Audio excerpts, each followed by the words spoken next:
ಗ್ರಾಮ ಪಂಚಾಯಿತಿಯ ಅಧ್ಯಕ್ಷರಾಗಿ ಮಂಜುನಾಥ್ ಅವರು ಈಗ ಕರ್ತವ್ಯ ನಿರ್ವಹಿಸಲಿಕ್ಕಿದ್ದಾರೆ. ಅಧಿಕಾರ ಅಲ್ಲದು ಕರ್ತವ್ಯ ಅನ್ನೋದನ್ನು ಅವರಿಗೆ ನೆನಪಿಸ್ತೇನೆ. ಮತ್ತು ಬಹಳ ಸಂತೋಷದ ವಿಷಯ ಅಂತಂದರೆ, ನಾವು ಇಲ್ಲಿ ಬೊಮ್ಮಿಗಟ್ಟಿಯಲ್ಲಿ ಒಂದು ಸ್ವಗ್ರಾಮ ಅನ್ನುವಂಥ ಕೆಲಸವನ್ನು ಮಾಡ್ತಾ ಇದ್ದೀವಿ. ಇದರ ತಿರುಳು ಅಂತಂದರೆ ಹಳ್ಳಿಯ ಜನರೇ ಸಂಘಟಿತರಾಗಿ ತಮ್ಮ ಸಮಸ್ಯೆಗಳನ್ನು ಅರ್ಥ ಮಾಡಿಕೊಳ್ಬೇಕು, ಅವುಗಳ ಪರಿಹಾರ ಹೇಗೆ ಮಾಡಬೇಕು ಅಂತ ಯೋಚಿಸಬೇಕು ಅಂತನ್ನುವ ಉದ್ದೇಶದಿಂದ ಈ ಹಳ್ಳಿಯಲ್ಲಿ ಇರುವ ಜಗದೀಶ್ ಮತ್ತು ಮಲ್ಲೇಶ್ ಅವರನ್ನು ಸೇರಿಸ್ಕೊಂಡು ಕೆಲಸ ಮಾಡ್ತಾ ಇದ್ದೀವಿ. ಆ ಕಾಲದಿಂದಲೂ ಈಗ 1.5 ವರ್ಷ ಆಯಿತು. ಆವಾಗಲಿಂದಲೂ ಮಂಜುನಾಥ್ ಅವರು ನಮ್ಮ ಯೋಜನೆಯ ಹಿತಚಿಂತಕರು ಅಂತ ಕೆಲಸ ಮಾಡ್ತಾ ಇದ್ದಾರೆ. ಹಾಗಾಗಿ ಈ ಸ್ವಗ್ರಾಮ ನಮ್ಮ ಹಳ್ಳಿ ನಮ್ಮ ಹೆಮ್ಮೆ ಅಂತನ್ನುವ ವಿಚಾರದ ಒಳಗವರಿದ್ದಾರೆ. ಈಗ ಪಂಚಾಯಿತಿ ಅಧ್ಯಕ್ಷರೇ ಆಗಿದ್ದಾರೆ. ಇದು ನಮಗೋಸ್ಕರ ಬಲ. ಹಳ್ಳಿಯನ್ನು ಕಟ್ಟಲಿಕ್ಕೆ, ಹಳ್ಳಿಯ ಜನರನ್ನು ಕಟ್ಟಲಿಕ್ಕೆ, ಹಳ್ಳಿಯವರನ್ನೆಲ್ಲ ಸೇರಿಸ್ಕೊಂಡು ಕೆಲಸ ಮಾಡಲಿಕ್ಕೆ ಒಂದು ಅವಕಾಶ ಆಗಿದೆ. ಪುಣ್ಯವಶಾತ್ ಈಗಲೇ ನಾವು ಈ ಹಳ್ಳಿಯಲ್ಲಿ ಇರುವಂಥ 3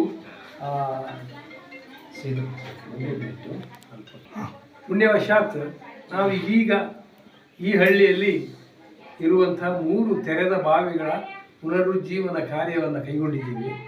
ದಾನಿಗಳು ಕೆಲಸ ಕೈ ಕೊಡಿಸ್ತಾ ಇದ್ದಾರೆ.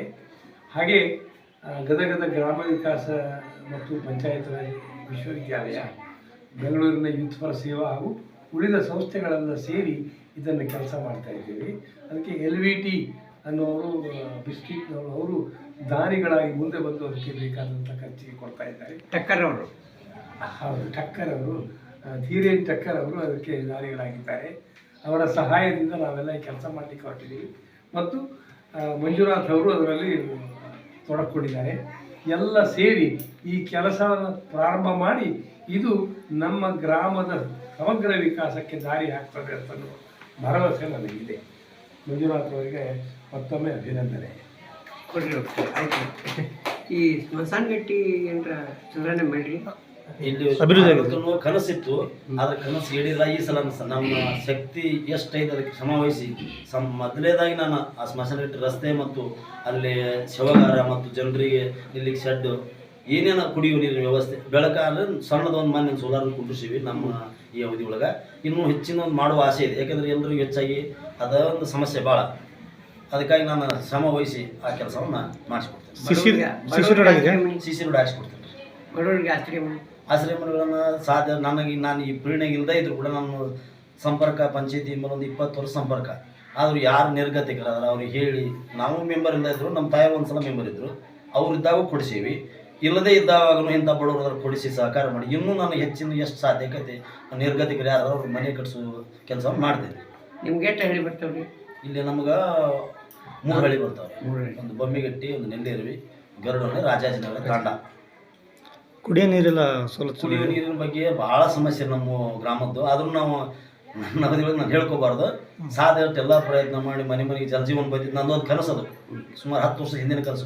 ಮನೆಗೆ ನೀರು ಕೊಡಬೇಕು ಅನ್ನೋ ಒಂದು ಕನಸಿತ್ತಲ್ಲ, ಆ ಪ್ರಧಾನಮಂತ್ರಿಯವರ ಒಂದು ಕನಸಿಗೆ ನಂದು ಒಂದು ಕನಸು. ಅದು ಜೋಡ್ತೋ ಗೊತ್ತಿಲ್ಲ. ಒಟ್ಟು ಪ್ರತಿ ಮನೆಗೆ ಅರ್ಜಲ್ ನೀರು ಕೊಡುವ ಮುಖಾಂತರ ನಳ ಕೊಟ್ಟಿವಿ. ಸ್ವಲ್ಪ ನೀರು ಸ್ಟೋರೇಜ್ ಮಾಡೋ ಸಮಸ್ಯೆ ಇದಲ್ಲ, ಅದನ್ನು ಸಾಧ್ಯಷ್ಟು ಬಳೆ ನೀರು ಬಂತ ನಾವೆಲ್ಲ ನೀರು ಸಮಸ್ಯೆ ಬಗೆಹರಿಸ್ತೀವಿ. ಟ್ಯಾಕ್ಸ್ ಸಿಸ್ಟಮ್ ನಮ್ಮದು ಹಳ್ಳಿ ಇರುವುದರಿಂದ ಸ್ವಲ್ಪ ಅವೇರ್ನೆಸ್ ಮಾಡಿಸ್ಬೇಕು. ನಾವು ಹಳ್ಳಿ ಜನ ಏನು ಮಾಡ್ತಾರೆ, ಸುಗ್ಗಿ ಟೈಮ್ನಾಗ ಹೋದ್ರೆ ಈಗಿನ ತಡಿ ಅಂತಾರೆ. ಆಮೇಲೆ ಮತ್ತು ನಮಗೆ ಸರ್ಕಾರ ಪ್ರೆಷರ್ ಹಾಕಿ ಹೋದಾಗ ದುಡ್ಡು ಕಟ್ಟಣ. ಆದ್ರೂ ಆಲ್ಮೋಸ್ಟ್ ಟ್ಯಾಕ್ಸ್ಗಳು ಒಂದು ಮಾತ್ರ ನಮ್ಮದು ಭಾಳ ಬಾಕಿ ಹೋಗುತ್ತೆ. ಆದಾಯ ದೃಷ್ಟಿ ಮಾತ್ರ ಟ್ಯಾಕ್ಸ್ ಕಮ್ಮಿ ಐತಿ, ಮಾಡಬೇಕ್ರಿ. ಯಾಕಂದ್ರೆ ಅವರು ನಮ್ಮ ಬಿಲ್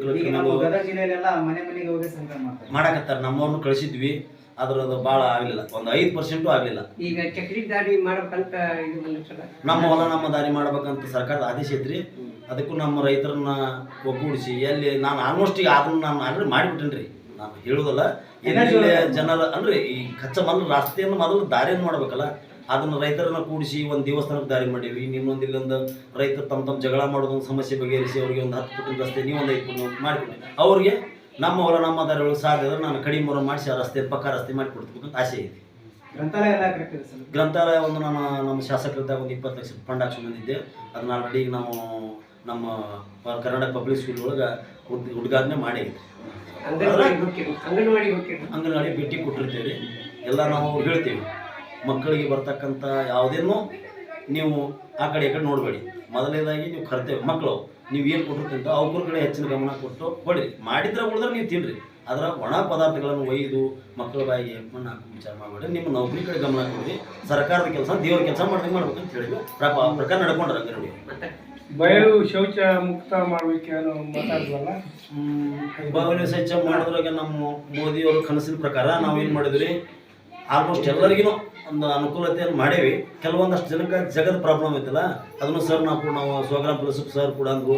ಅದನ್ನು ನಮ್ದು ಒಂದು ಕನಸು ಈಗ 10 ವರ್ಷ ಅದನ್ನು ಹೇಳ್ಬೇಕಾದ್ರೆ ಮತ್ತೆ ನಮ್ಮ ಹುಡುಗರು ಕೂಡ ನಾನು ಮಾತಾಡಿದ್ದೆ, ಈಗೇನು ಹುಚ್ಚರಾಗಿ ಮಾತಾಡ್ತಾರೆ ಅಂದ್ರೆ ಆದರೂ ಅದು ಇವತ್ತೇನೋ ಹುಡುಗ ಕಾಲು ಬಂದಿದೆ ಸರ್ ಮನಸ್ಸು ಮಾಡಿದ್ರೆ ಹಾಕೈತಿ. ನಾವು ಪಂಚಾಯತಿಯವರು ಆಲ್ಮೋಸ್ಟ್ ಯಾವನ್ನ ಬಿಲ್ಗಳನ್ನು ಕೊಡ್ಬೇಕು 12,000 ರೂಪಾಯಿ ಕೊಡ್ತೀವಿ ಗ್ರಾಮ ಪಂಚಾಯತಿಯಿಂದ, ಅದನ್ನು ಕೊಡ್ತಾ ಇದ್ದೀವಿ. ಕಟ್ಕೊಂಡ್ರೆ ಇನ್ನೂ ಎಷ್ಟು ಜನಕ್ಕೆ ಐತಿ ಸರ್ವೆ ಮಾಡಿಸ್ತೇನೆ. ಸರ್ವೆ ಮಾಡಿಸಿ ಅವ್ರಿಗೆಲ್ಲರಿಗೆ ಅನುಕೂಲ ಮಾಡಿಕೊಡ್ತೀವಿ. ಆಮೇಲೆ ಈಗ ನೀವು ಅಧ್ಯಕ್ಷರಾಗಿರೋದ್ರಿಂದ ಈಗ ಪ್ರಾಥಮಿಕ ಆರೋಗ್ಯ ಕೇಂದ್ರಗಳಿಗೆ, ಅಂಗನವಾಡಿಗಳಿಗೆ, ಸ್ಕೂಲ್ಗಳಿಗೆ ವಿಸಿಟ್ ಮಾಡ್ತೀರಾ ಸರ್ ಮೇಲ್ವಿಚಾರಣೆ?